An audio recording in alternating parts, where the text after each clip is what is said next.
If you ever wondered what someone wears to an asparagus farm,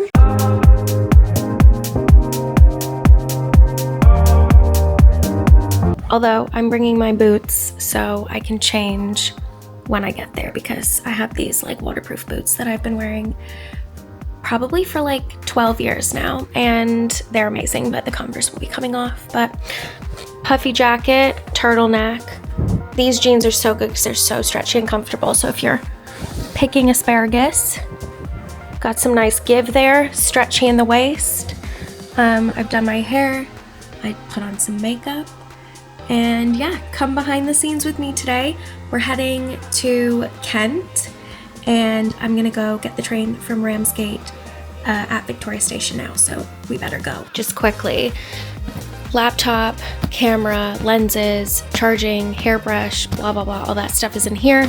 The boots are in a vacuum seal in here. I won't vacuum seal them before I leave, but yeah. And then I've got some crisps, and I've got my bag with like my wallet and the stuff I need access to, Kindle, and this is where this camera, you are gonna go in this bag. And there's the Pullman, which is a really fancy train. Literally seconds to spare. My eye has been tearing. All my makeup's come off. But yeah, I'm gonna get my laptop out now. Got about 2 hours till we get there.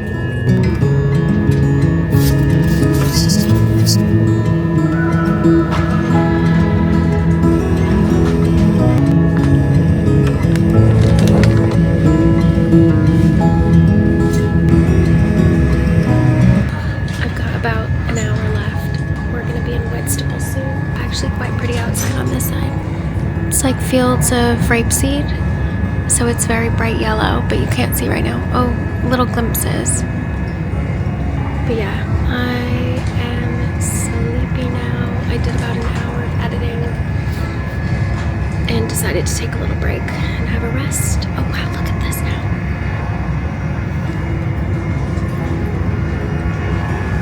So pretty. But yeah, gonna have a little chill, maybe read my Kindle, and then I should be there. I just ate my flapjack as well. I've got about 40 minutes now.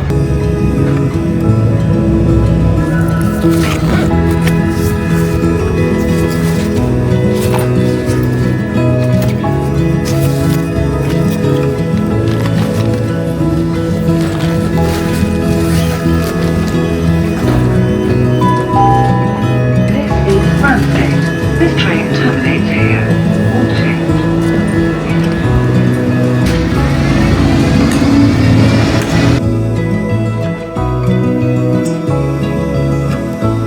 All our restaurants and farm shops got that.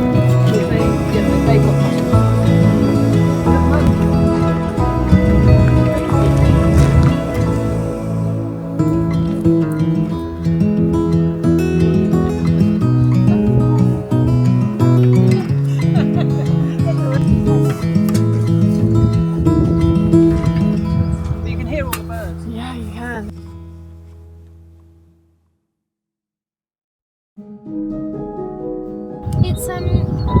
It's just like eating raw cauliflower, isn't it? Yeah, but it's actually quite nice, and it turns out Sainsbury's was starting to, because the wind's cold, it slows up the cells on the asparagus this side, and this side is growing faster.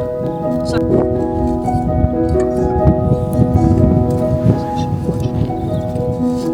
oh wow! See, oh there we go. See, those ones are just starting to come up. There's the root there, and those are buds on the. And see, there's a bud cluster.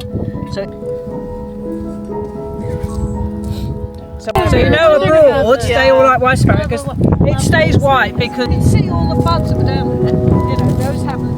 So as soon as it warms up, and it will actually move huge chunks of soil. You think, oh no, basically, and because you're not growing it too fast, it's basically intense. Whereas you put it under plastic, everywhere you see a node, so those purple sort of sheath things, they'll basically it literally will crack the ground and push its way through. This way you won't stop it. It definitely affects the time if you have a marathon. His female has definitely got a nest. Yeah, we should.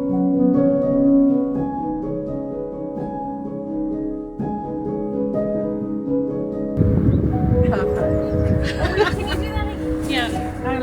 tray. Yeah, let's make it real. Chop, chop.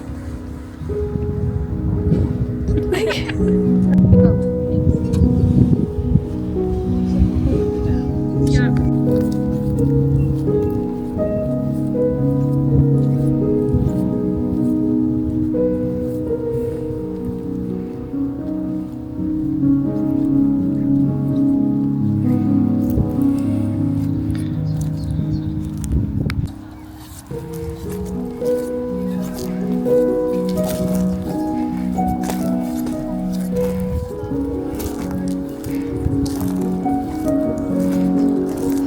We've just seen the asparagus in the beds, and now this is, when was this from?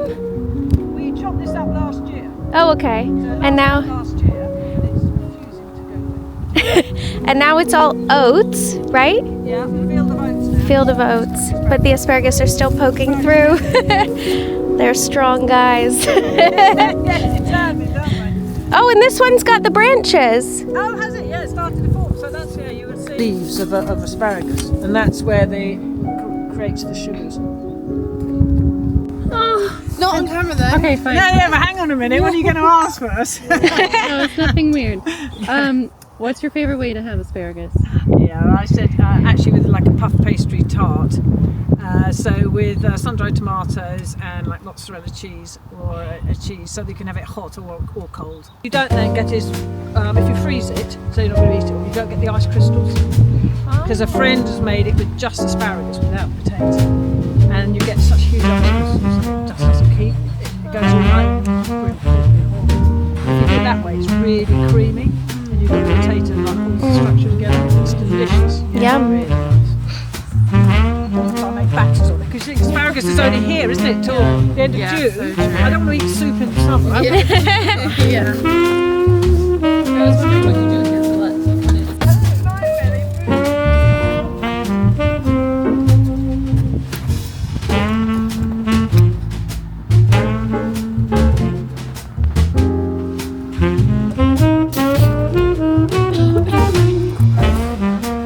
So those were the purple sprouting broccoli, and they have lots of these brown bumblebees in them. So they've actually left them, and she said that they found a nest as well. So they're not cutting them down as they normally would. But yeah, and there's tons of the rapeseed here next to the field, and they also sell the seeds to people who make rapeseed oil. So that's very cool. And then, yeah, I think we're heading over to see to see packaging of the asparagus now.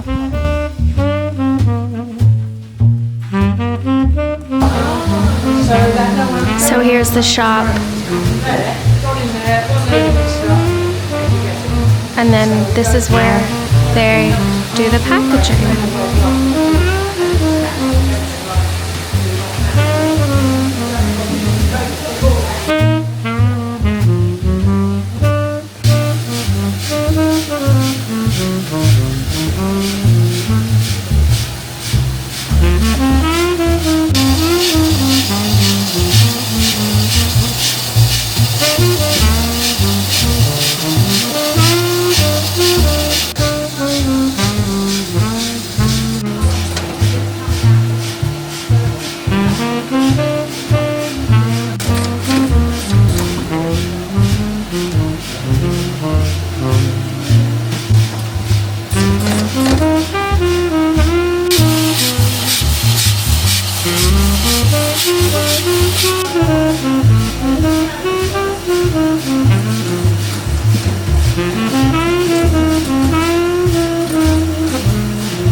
We are in the packaging now, and behind me everything starts over here and ends over here.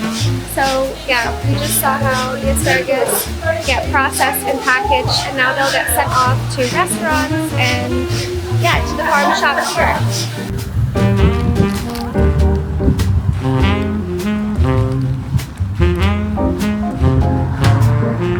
We've just finished at the Asparagus Farm and the sun is out and we're just going to see the baby lambs that are over here. I don't know if you can see behind me, but there's lots of lambs and they're very cute. And then I'm gonna head back to the station. I might have some time in Ramsgate to go to a cafe and have something for lunch, and then I've got my train back to London. But yeah, look, they're all taking pictures. It's so cute of the sheep and the lambs, and then behind me is the asparagus. So you can see here, this is another one of their fields with all the asparagus.